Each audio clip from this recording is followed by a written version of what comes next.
Salut à tous, c'est Samuel, nouvelle vidéo aujourd'hui, Eternal Toys. On est sur la licence Batman Returns et le personnage Catwoman. Je remercie le poteau Renault qui, une fois de plus, nous régale en vidéo sur cette chaîne avec cette Catwoman en version de luxe, mesdames et messieurs. On va découvrir ça ensemble. Eternal a dégainé cette précommande au mois de... je dirais pendant l'été, si mes souvenirs sont bons. Elle est déjà disponible. Entre-temps, la société Jazz Inc., qui est spécialisée dans les véhicules 1/6e, a chopé la licence Batman et Batman Return également, et ont sorti, eux, leur figurine, qui est exceptionnelle. Attention par contre, le produit aujourd'hui présenté par Jazz Inc.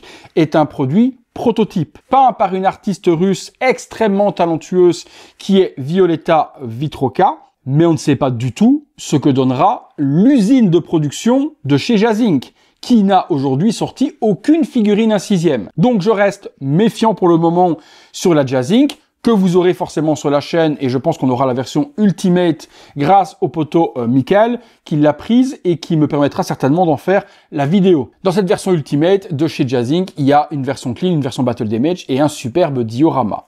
On en reparlera, proto versus réalité, qu'est-ce que ça donnera au moment de la sortie. Donc, pour ceux qui avaient un budget un petit peu moindre et pour ceux forcément qu'on précommandait avant, eh bien, il y avait cette Eternal Toys. Eternal Toys, si ça vous parle, ils avaient fait le pingouin, Batman Return d'Annie DeVito, que je vous ai déjà fait en vidéo. Elle est juste là dans le coin. C'était propre sans être exceptionnel. Je pense qu'on sera à peu près sur la même chose sur celle-ci. On découvre ça tout de suite. Visuel de la boîte, le costume de Catwoman, avec les petites parties qui sont, cousues, déchirées à certains endroits. Eux l'appellent Cat Lady parce que contrairement à Jazz Inc., c'est du non officiel, donc pas de licence. Eternal sur le côté et le costume tout autour. Cette boîte-là, c'est la version de luxe. C'est un magnifique sofa sur lequel on pourra poser de façon très sexy la jolie Catwoman accompagnée de son chat. Allez, je regarde déjà comme ça ce que ça donne. Je vous en parle tout de suite. Sur le premier étage, il y a des colliers en bijoux, différentes mains et la figurine. On tombe directement dessus. Je vous en parle. En dessous, le socle noir, le petit chat et le fouet. À ne pas confondre avec un lasso. J'ai appris la leçon sur la vidéo d'Indiana Jones où vous m'avez tous repris, où je confondais, où je me trompais, simplement, c'est pas vraiment confondre. Je mélangeais les mots et je switchais entre lasso et entre fouet. C'est un fouet. Hop, dans cette deuxième boîte, ou plutôt dans ce polystyrène, ok, on a le fameux sofa dont je viens de vous parler, avec la petite peau de bête, synthétique, ne mettez pas la protection des animaux sur le dos, qui apporte quand même quelque chose sur le display pour celui qui voudra l'utiliser. Allez, c'est parti, on va dans le box, on se détaille tout cela. Les différents accessoires avec la figurine de Catwoman. Commençons par le socle. Bon, socle hyper simple, même pas un petit sticker, Cat Lady ou Catwoman ou autre chose. Non, juste ceci, c'est déjà bien d'en avoir un. Au moins, on pourra tout de même exposer la figurine.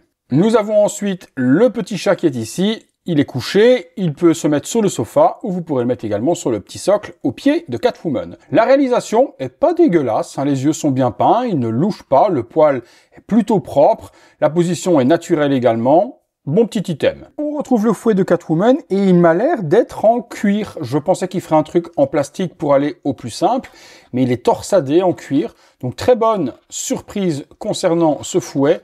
Il n'est pas câblé, donc on ne pourra pas lui donner la forme que l'on veut, mais on pourra, si on le désire également, le rouler de la sorte pour lui mettre dans sa main. Deux colliers, Catwoman la voleuse, un collier avec, vous le voyez, hein, des petites perles qu'on retrouve dans les jouets d'enfants pour faire justement des bracelets, pareil pour celui-là.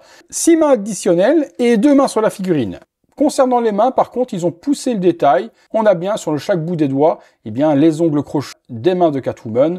Donc là-dessus, c'est plutôt joliment fait. C'est peut-être un peu plus grossier que ce qu'a fait Jazz Inc., mais à nouveau, on n'est pas du tout sur le même prix. On retrouvera également des mains plus agressives et des mains pour tenir le fouet. Et à chaque fois, ces petites griffes, c'est en PVC, ce n'est pas en métal. Concernant la figurine, la voici. Là, j'ai quelques petites déceptions, mais je m'y attendais. Au niveau des coutures, toutes les coutures sur le costume ne sont pas réelles. C'est de l'impression sur textile pour la plupart. Ils ont tout de même mis quelques fils qui dépassent à gauche à droite pour faire comme si ça avait été cousu, mais vous allez voir que c'est plutôt du trompe-l'œil. Commençons par les sublimes bottes de Catwoman. Elles sont noir laquées pour faire l'aspect latex cuir justement du costume de Catwoman. Et on a également tous les lacets ici devant qui vont être sculptés. Joli talon également. Le pantalon, on peut le remarquer. Ici par exemple, costume déchiré. Et là, on a des vraies coutures. Donc c'est vraiment cousu. Et on sent en relief les fils. Par contre, si on prend ces endroits-là, on sent en relief quelque chose, mais c'est imprimé, sérigraphié dans la matière plastique du costume. Donc on le sent tout de même, mais ce n'a pas été cousu. Et c'est un petit peu partout pareil. Si je prends sur le bras ici, je sens aussi juste là en relief les coutures, mais c'est pas cousu, c'est imprimé aussi. Les bras, les mains avec les griffes, comme toujours. Le costume, on fait un 360 degrés. Ici sur l'arrière, c'est cousu. Je sens les petits fils. Là, ici, c'est factice. Et puis, on fait sortir quelques fils de couture à gauche, à droite. Très joli corset également. Alors, les matières, on n'est pas sur du cuir ni sur du simili.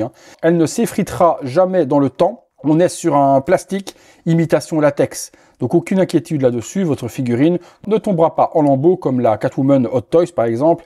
Bon, il fait un petit peu froid. Catwoman a le bout des tétons qui ressort. Ici également, quelques coutures factices. Fermeture éclair à l'arrière. Et puis, regardons ce qui nous intéresse surtout, c'est le visage de cette Catwoman. Alors, le voici, le visage, bon, sans être la représentation parfaite de Michelle Pfeiffer, là, faut être honnête, il est très propre. Le petit smile, je trouve qu'elle est un petit peu trop bouffie ici sur le bas pour ressembler au visage de Michelle Pfeiffer.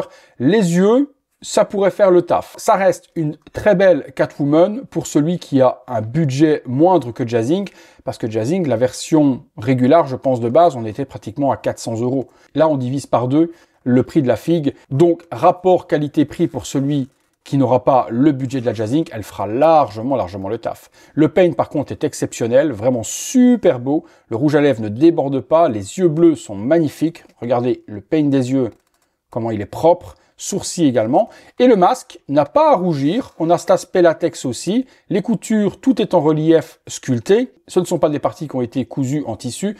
Tout est PVC, tout est sculpté.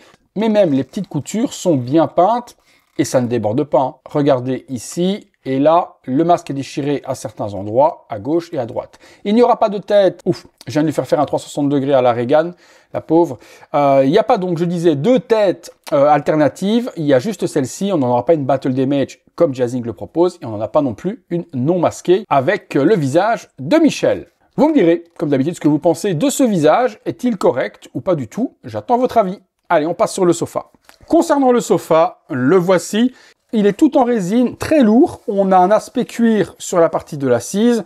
Au niveau également des bras du sofa. Très joli ornement d'or sur le côté. Et par devant, on retrouve également de jolis ornements sur le bas de ce sofa. Nous avons également une peau de bête synthétique que l'on pourra mettre sur le côté comme ici. Voilà, on pourra le placer de la sorte et venir poser le petit chat et Catwoman appuyé juste ici. Eh bien écoutez, on se fait une pause, on regarde ce que ça donne. Un tour à 360 degrés sur la figurine pour vous montrer la réalisation de Eternal Toys sur cette Catwoman Michelle Pfeiffer Batman Returns.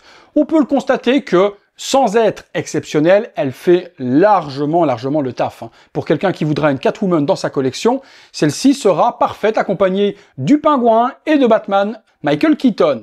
Pas très facile à articuler, il est impossible de plier le bras, ne fût-ce qu'à 45 degrés, il revient en position. Est-ce que c'est à cause du matériel de la combinaison? Je voulais lui faire une pose naturelle avec le coup de fouet pour avoir un bras un peu plié et la main tendue, ben c'est impossible, je peux pas. Une petite pose simple, le fouet enroulé autour de la jambe.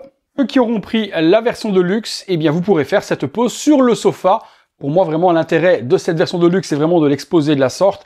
J'ai galéré un bon quart d'heure pour donner cette pose. J'avais peur, en pliant les jambes et hautes, de la casser, puisque la figurine ne m'appartient pas. Il faut que je fasse super attention quand je manipule les figurines pour vidéo. J'ai tout de même réussi à faire une pose naturelle et sensuelle à Catwoman, accompagnée également de son chat couché sur la peau de bête. Avouez que le petit display comme ça, il a plutôt son charme. Eh bien écoutez, on va conclure là-dessus. Si vous recherchez la figurine en régular ou en deluxe, je vous mets les liens dans la description de la vidéo, comme d'habitude. Je remercie une dernière fois le poteau Renault pour le prêt de la figue pour vous en faire la vidéo. Et puis, chacun d'entre vous, dites-moi en commentaire ce que vous avez pensé de cette Catwoman, sans être une extraordinaire figurine. Est-ce que, sincèrement, elle ne faisait pas le taf? J'attends vos coms.